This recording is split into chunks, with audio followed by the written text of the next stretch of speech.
High high বড় ছক্কা মারতে গিয়ে সীমানায় কাটা পড়েন নাজমুল হোসেন শান্ত, যা দেখে গ্যালারিতেই অবাক হয়ে যান সুন্দরী তরুণীরা। দর্শক, আজ থেকে শুরু হলো বাংলাদেশের প্রিমিয়ার লিগ বিপিএল, যেখানে প্রথম ম্যাচেই কুমিল্লার মতো দলকে হারিয়ে দুর্দান্ত জয় তুলে নেয় দুর্দান্ত ঢাকা।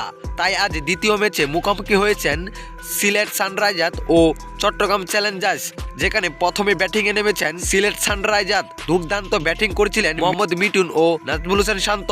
তাদের ব্যাটিং তাণ্ডবে একমাত্র লন্ডভন্ড হিসাবে আছেন চট্টগ্রাম চ্যালেঞ্জার্স, কিন্তু মাঝপথেই হারিয়ে যায় নাজমুল হোসেন শান্ত।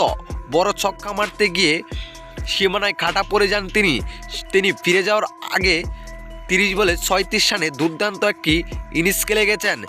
এদিকে তার এমন আউট দেখে গ্যালারিতেই অবাক হয়ে গিয়েছেন সুন্দরী তরুণীরা। তো দর্শক, বিপিএল শুরুতেই নাজমুল হোসেন শান্তর এমন ইনিংসটা আপনার কাছে কেমন লেগেছে? অবশ্যই আপনার মতামত আমাদের ভিডিওর কমেন্ট বক্সে জানাতে ভুলবেন না। ধন্যবাদ।